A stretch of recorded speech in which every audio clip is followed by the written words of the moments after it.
UFC Bantamweights, I need you to listen up, you midgets, okay? Because we got cards to fill, and all of you are sitting around with your fingers up your ass, begging for a title shot you haven't earned yet, okay? Cejudo's defending his belt at 125 against Joseph Benavidez. Do you know what that means?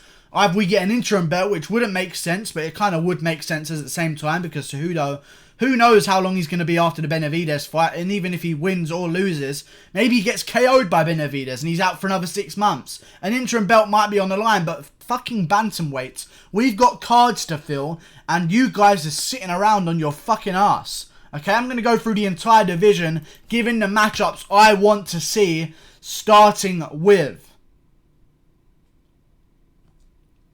I don't want to see Edgar take on a top contender. That's what I don't want to see. And that's going to throw a lot of people off. To me, it doesn't make any sense. You've just lost a fight at 45. You're 1 and 2 in your last 3 fights. You don't just come down and get a top contender. It doesn't work like that. I want to see right now Aljamain Sterling versus Corey Sandhagen. That's what I want to fucking see. Whether they make it for a welterweight... whether they make it for an interim belt or not, that's the decider on who will get the next title shot. In my opinion, Petr Yan hasn't done enough, because a win over Jimmy Rivera alone doesn't sell me on you getting a title shot or you getting a top contender. You can get a top contender though, because Marlon Moraes is going to be back soon, I'm sure, and he's going to need a bit of a title. He's going to need a fight. And Petr Yan versus Marlon Moraes at UFC Sao Paulo at the end of the year makes a lot of sense to me. So I want to do that. Aljamain Sterling versus Corey Sandhagen to decide who gets the next title shot. Okay, then Marlon Moraes versus Petr Yan after that. Very interesting stuff, guys. Rafael Assunção coming off a loss now. Not looking good for him. Really not looking good for Rafael Assunção. Corey Sandhagen dealt with him in a brutal fashion. And by brutal, I mean dominated him over 3 rounds. So I want to see Rafael Assunção versus Pedro Munoz in UFC Sao Paulo at the end of the year. We've got cards that need to be filled, and they've got names in the bantamweight division to fill, particularly Brazilian cards. You put Marlon Moraes versus Petr Yan and Assunção versus Munoz on the main card of UFC Sao Paulo, Brazil. That sells. You know what I'm saying? That's a good card already. Who knows who the main event is going to be? We'll see.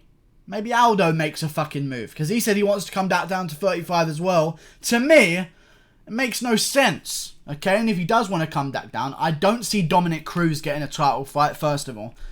That seems to be the topic of conversation. Cejudo wants the Cruz fight.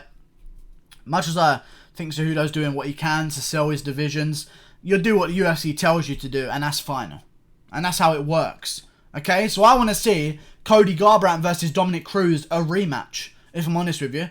That would be a great fight, and that would co-main event. That would go on the main event, the main card of any pay-per-view you want. You know what I'm saying? That would be the co-main event or a main event of a fight night, depending on how stacked the card is.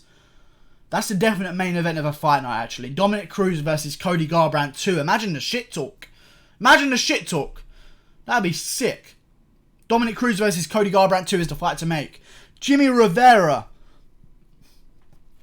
coming off a loss now, his career is in jeopardy, okay? And to see him, I think he needs to fight one of these young, hungry up-and-comers. There's a lot of bantamweights floating outside the division rankings right now that are hungry for their shot. So, I'm going to give a shout-out to him again. Nathaniel Wood is in the mix.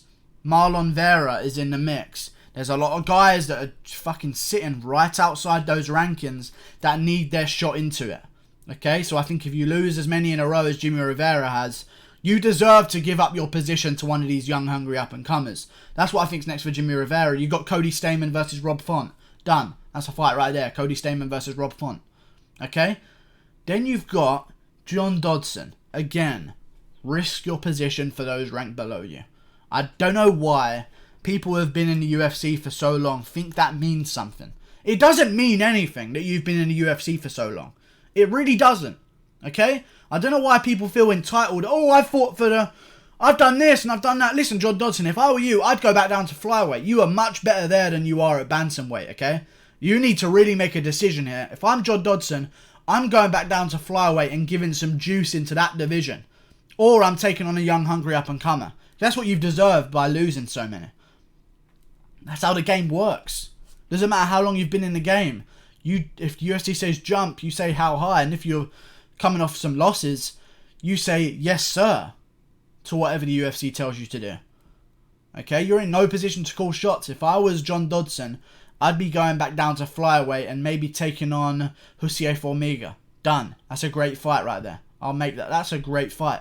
John Dodson versus Hussein Formiga. Main card of any fight night. Done. Gagoosh. Prelims of any fucking pay-per-view. Done. Great fight, okay? Make it happen. There's all these guys sitting on their fucking ass, and I can't stand it. I've gone through the entire division. Listen to this, guys, before I get to the bottom three. Cejudo doesn't have a fight. He's injured. Understandable. He's got to go back to flyweight as well. Fair enough. Sterling, no fight. Sandhagen, no fight. 4, Peter Yan, no fight. 5, Assunção, no fight.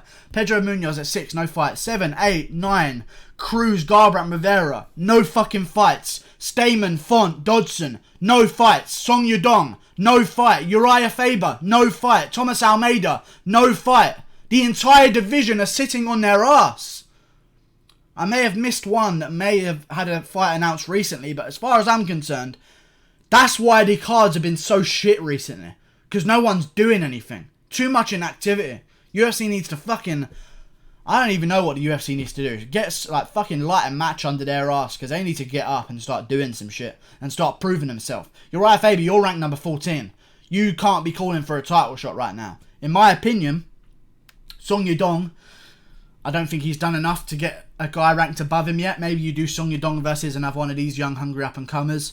Seems to make a little bit of sense. Or maybe you give him a name that's just outside the rankings. That would make sense as well. Uriah Faber after that. Value that name. That name means so much. That name means a lot. Okay? And he's worth a great fucking fight night. He can be the main event of any fight night, but we've got to keep him active. I think a perfect fight for Uriah Faber is Frankie Edgar in a rematch at Bantamweight. Or Jose Aldo at Bantamweight. That's your guy. Don't be fucking giving Aldo and Edgar, these aging guys that are on their way out of the sport, to your young, youthful roster at Bantamweight. Give them to Faber. That's a name fight. Those are two names that can go at it and sell anywhere.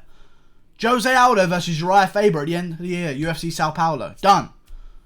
Uriah Faber versus Frankie Edgar at UFC 244. Done. Why are these fights not being made? Thomas Almeida has been sitting on his fucking ass. I don't know how... When's the last time Thomas Almeida fought? Holy... Is he dead? Let me check his Instagram. Sorry, he might be dead and I don't want to offend anyone. Thomas Almeida. No, he's still... So he just doesn't have a fight scheduled. Alright, so yeah, Thomas Almeida needs to get off his ass and do some shit. He deserves to fight a young, hungry up-and-comer as well. That's the entire division done. I feel like there should be an interim belt put in place. A lot of people don't like interim belts. I like them because I like good cards. And when there's a belt on the line, it's proven to give good cards. Okay, it's good to bring in numbers. It's good to bring in fans. And when there's a belt on the line, it makes me more interested. And for people that say it doesn't make sense when you've got an active champion, he's not active. Henry Cejudo's injured, and when he comes back down, he's going to go to flyweight.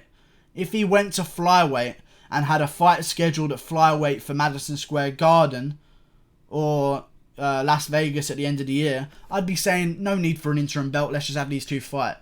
But he's going to go down to flyweight probably in about January, February of next year. That's a long fucking time away. That's already 6 months. I say we do Aljamain Sterling versus Corey Sandhagen for the interim belt at UFC 245 at the end of the year. Or as the co-main event to Cejudo versus Benavidez. A good early year pay-per-view. In January or February, you do a pay-per-view.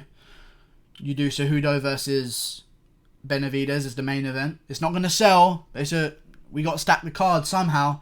Cejudo versus Benavidez as the main event. You do Sterling versus Sandhagen as the co-main event for the interim belt.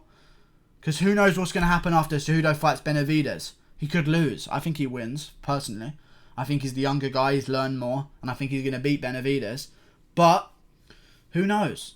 Maybe he throws a kick and his shin hurts. And, I've got to recover for 3 months now. And then before you know it, he's been out of action at Bantamweight for over a year. I like an interim belt here. I don't know why people don't. I feel like people just... I feel like it's partly the UFC's fault as to why people don't like interim belts. Because on the whole, they're a great thing. Interim belts are a great thing. But I feel like the UFC has fucked it over somehow and ruins the validity of an interim belt with their Colby Covington moves. Like, oh, you're not ready to fight in 5 weeks after your last one? Oh, well, looks like Darren Till's getting it. You know, it's just... they've kind of ruined it. Oh, Brian Ortega... what was the interim belt thing again? There was an interim belt thing with Brian Ortega. Oh, yeah. When Holloway pulled out of the Ortega fight the first time at UFC, when Miocic and Cormier were supposed to fight, and they go, oh, Ortega, fight Stevens for the interim belt. It's becoming a bit of a way out for the UFC recently, but I think if you really schedule an interim belt and people understand why, and you stick to your word about giving that interim champion his title shot when he's ready, I think you could do well with it, and I think that's what they should do next as well. Like and subscribe. Thanks for watching. Bantamweights, do something, man. The whole of the UFC is suffering because of you, and the welterweights are no fucking better. Okay, let me just go through the fucking welterweights right now. I'm serious with you guys. It's a joke, some of these fucking divisions, man. An absolute joke. Usman, no fight, but he's going to probably fight Covington at UFC 244, so I'll let that slide. Woodley, no fight. Masvidal, but he's going to fight Nate Diaz. Or is he? We've never heard anything about that. That should have been done and scheduled by now. Diaz versus Masvidal. Where? UFC 245, Las Vegas. That's where it should be.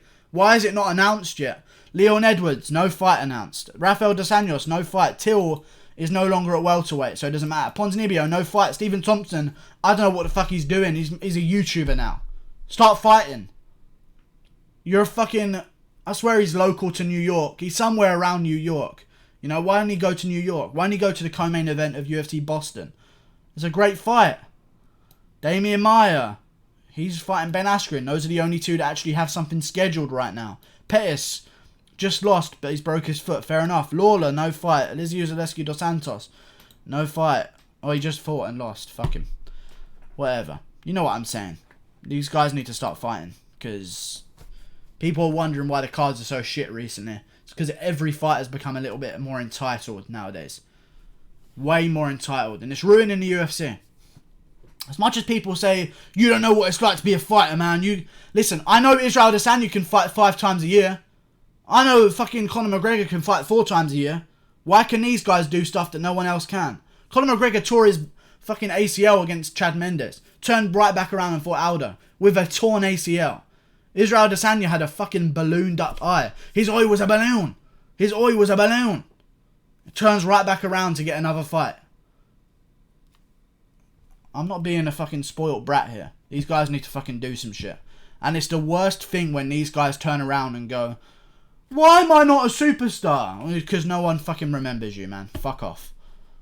I don't know who I'm angry at right now, but all of the bantamweights can be a start. There you go. Fuck all of them.